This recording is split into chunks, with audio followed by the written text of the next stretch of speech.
chers téléspectateurs, cela dépend de l'heure à laquelle vous nous suivez. Nous, c'est la chaîne GMTV.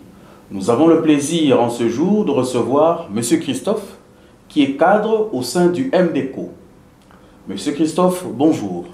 Bonjour, très chers amis journalistes. Bonjour aussi à tous les milliers de fidèles à cette chaîne qui nous suivent à travers le monde. Je vous salue partout de là où ils sont. Et bonjour également à notre président, le président du mouvement des démocrates congolais. J'ai cité son Excellence Mokia Gabriel. Bien, merci M. Christophe. Nous allons ensemble parler de l'actualité au sein du Congo, l'actualité des partis politiques, l'actualité de la gestion du gouvernement, pendant quelques minutes avec notre cher invité, M. Christophe. Bien, M. Christophe, le président de la République a récemment pris une ordonnance portant nomination au sein de l'armée et au sein de la justice.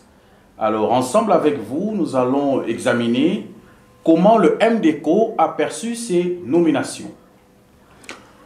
Merci beaucoup pour la parole et surtout pour l'occasion que vous nous offrez afin que nous puissions donner les points de vue du mouvement des démocrates congolais par rapport à l'actualité politique de l'heure dans notre pays. Comme vous le savez, c'est à titre de rappel, notre parti, le mouvement des démocrates congolais, parti cher au président Gabriel Mokia, soutient à 100% la vision du chef de l'État, son Excellence Félix-Antoine Tshisekedi Tshilombo. Et lorsque le président, dans ses prérogatives constitutionnelles, prend une série des ordonnances nommant ou opérant les mutations, les changements au sein de l'armée ou au sein de l'appareil judiciaire, nous ne pouvons que saluer, c'était vraiment opportun que le chef de l'État fasse ces nominations-là. Mais quelque part, nos amis du FCC, en commençant par le Premier ministre lui-même, ils ont vu que le chef de l'État avait violé la Constitution telle que nous l'avons suivi dans les communiqués du FCC, lesquels communiqués étaient également lits par, presque dans les mêmes termes par les porte-parole du Premier ministre. C'est louche. Aujourd'hui, le FCC nous dit qu'il y a eu violation flagrante, violation intempestive de la Constitution. C'est très dangereux dans la mesure où le chef de l'État qui nomme, il est dans ses prérogatives de nommer et la matière relève de sa compétence, il prend son ordonnance, il nomme.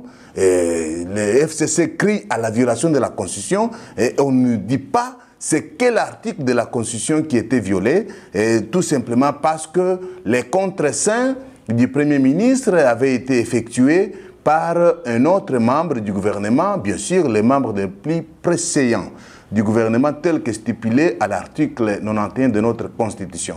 En tout cas, au niveau du MDECO, nous avons salué les ordonnances du chef de l'État et je profite de votre micro pour pouvoir présenter les sincères félicitations du mouvement des démocrates congolais à son Excellence, Monsieur le Président de la République, pour avoir enfin opéré ces nominations dans l'armée, les nominations que le peuple congolais attendait pour la sécurité de notre pays, la sécurité des personnes et de leurs biens. Bien, merci M. Christophe. Donc, vous estimez au sein du MDECO qu'il n'y a eu aucune violation des dispositions constitutionnelles. Donc, les ordonnances n'énervent en rien la Constitution de la République démocratique du Congo. Bien sûr, les ordonnances du chef de l'État ne violent aucune disposition de la Constitution. Et seulement nos amis du FCC qui disent que la Constitution avait été violée, mais sans nous dire quelle disposition de la Constitution était violée. En tout cas, nous pensons que c'est tout simplement de l'acharnement politique. Et aussi, si vous pouvez me permettre que je puisse placer un mot, ce n'est pas la première fois dans notre pays que les ordonnances du chef de l'État sont contresignées par un autre membre du gouvernement autre que le Premier ministre. Nous avons toute une série de nominations en 2013, nommant dans l'armée et dans la police, contresignées par le vice-premier ministre et ministre de la Défense d'alors, son Excellence Alexandre Lubantambo. Y avait-il eu une violation de la Constitution à cette époque-là, lorsque José Makila, faisant l'intérim du Premier ministre, contresigne avec le chef de l'État, et lorsque Cheikh Kitunde Léonard, faisant intérim du Premier ministre, contresigne une ordonnance avec le chef de l'État, là c'était normal. Et aujourd'hui, puisqu'il s'agit d'un ministre qui vient d'une famille politique autre que le FCC, c'est comme ça que le FCC parle de la violation constitutionnelle alors qu'il n'en est pas question. Bien, merci Monsieur Christophe pour l'éclaircissement que vous nous avez donné sur la lecture qu'a faite le MDECO à propos de la récente ordonnance du chef de l'État. Bien, Monsieur Christophe, il y a une délégation de 13 personnalités qui est allée rencontrer le chef de l'État pour la question de la réforme de la CENI. Certainement, cette actualité est parvenue au MDECO, et MDECO, comme tout bon parti politique, a analysé les faits. Pouvez-vous nous rendre la lecture du MDECO s'agissant de cette démarche entreprise par les 13 personnalités? Encore une fois, merci. Il faut d'abord souligner d'emblée que lorsque nos amis ont commencé au niveau de la société civile, confession religieuse, que sais-je encore, ont commencé à mettre en place les nouveaux animateurs au sein de la CENI, au MDECO, nous avons dit, il n'en était pas en question. Nous avons plutôt proposé une autre façon de faire les choses au niveau de la tenue des élections, comme ça se passe partout en France, aux États-Unis. Il n'y a pas une CENI en France, il n'y a pas la CENI aux États-Unis. La question, même dans d'autres pays ici en Afrique, la question électorale relève du ministère ayant les affaires intérieures dans ses attributions. C'est comme ça que les MDECO, par le biais de son président national, son Excellence Mokia Gabriel, le MDECO a levé l'option de dire « Confions la question de l'organisation des élections au ministère de l'Intérieur ». Et point barre. Pourquoi cette proposition? C'est parce que l'actuelle constitution qui avait institué l'idée d'une commission électorale des élections venait de quelque part. Rappelez-vous, nous étions à Sun City, les belligérants ne se faisaient pas confiance. C'est comme ça que les MLC ne pouvaient pas accepter que les élections soient organisées par les PPRD ou les RCD, KML, RCD, NC. Ils étaient nombreux. C'est comme ça qu'on a dit, confions l'organisation des élections à un monsieur qui doit être neutre. C'est comme ça qu'on a institué la CENI. Mais aujourd'hui, la politique ayant évolué dans notre pays, nous avons maintenant les institutions républicaines, les institutions stables. Nous ne pensons pas que nous allons demeurer éternellement dans cette histoire de la CENI. Nous voulons plutôt revenir rapidement au ministère de l'Intérieur qui doit organiser et ça sera fini. Et comme les 13 personnalités ont rencontré les chefs pour lui présenter leur opinion par rapport à la réforme électorale, nous pensons qu'il est aussi du bon droit que le MDECO aussi rencontre les chefs, l'autorité suprême du pays, pour lui dire aussi que nous voulons que cette histoire de la CENI cesse et que la question électorale soit plutôt confiée au ministère de l'Intérieur. Voilà un peu les points de vue du mouvement des démocrates congolais par rapport à cela. Bien, M. Christophe, il nous semble que nous devions comprendre que le contexte politique a changé selon la proposition du MDECO, que l'on n'est plus dans le contexte d'alors où les différentes forces politiques en présence ne se faisaient plus confiance, que maintenant que les institutions sont stables, il faudrait faire comme dans certaines démocraties évoluées, remettre ou confier la question de la gestion des élections au ministère de l'Intérieur. Tout à fait. C'est bien ce que vous pensez. Tout à fait, c'est ce que nous pensons et nous comptons rencontrer plusieurs couches de notre société, la société congolaise.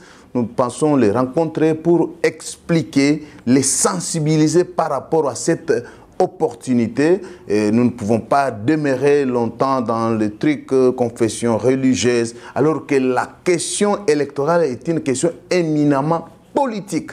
La confier souvent à un pasteur ou à un monsieur qui doit être neutre, société civile, nous pensons que c'est le surcharger souvent. Les résultats ne sont pas toujours ce que le peuple espérait d'eux. Mais est-ce que ça pourra marcher, votre proposition? Vous pensez qu'elle pourrait être bien prise par le chef de l'État? Nous prendrons l'opinion nationale et internationale à témoin. Vous avez vu les élections de 2006, les élections de 2011, organisées par les confessions religieuses ou la société civile. Nous voudrons maintenant confier cette question à l'État lui-même, au gouvernement, puisque la question électorale, c'est aussi la question de souveraineté de tout un peuple, de tout un pays. Nous n'allons pas traiter cette question avec légèreté. On doit faire appel à un pasteur qui a une mission autre que les élections. On lui confie subitement la mission d'organiser les élections et il va être manipulé de gauche à droite. C'est ce que nous ne voulons pas au MDCO. Nous voulons confier cette question à un citoyen qui a déjà la charge de l'État, qui comprend que la question électorale, c'est aussi une question de l'État et il pourra bien s'en sortir et il n'y aura plus de contestation comme nous avons toujours vécu dans notre pays. Bien, merci M. Christophe.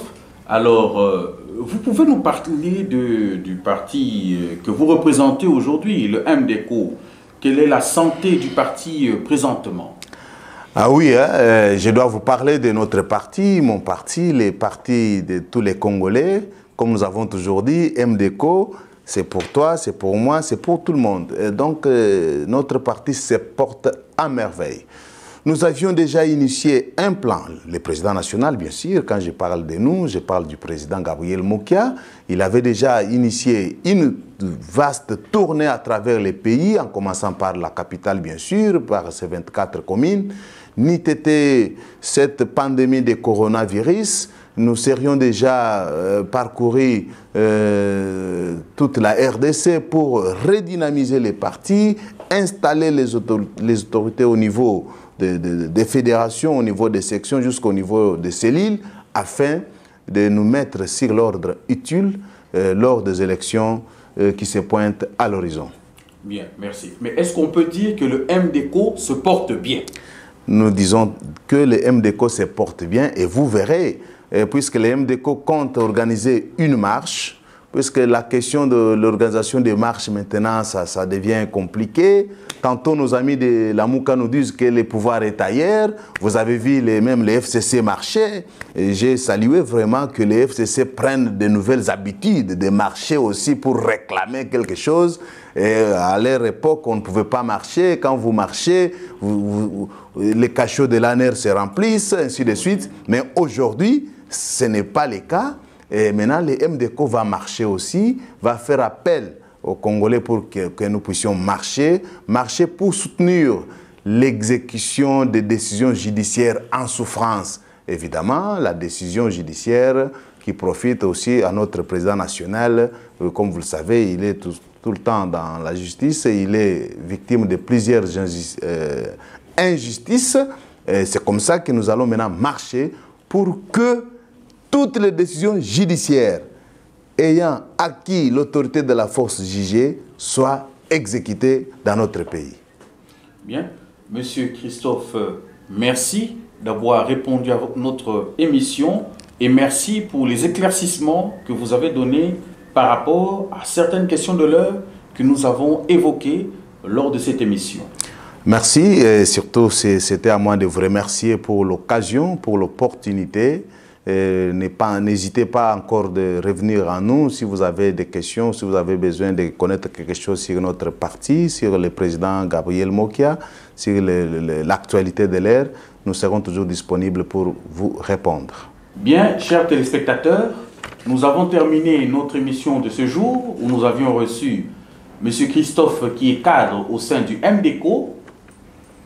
Pour toute information, vous pouvez nous contacter au numéro qui s'affiche au bas de l'écran et veuillez prendre l'abonnement à notre chaîne YouTube GM TV. Bonjour, bonsoir chez vous.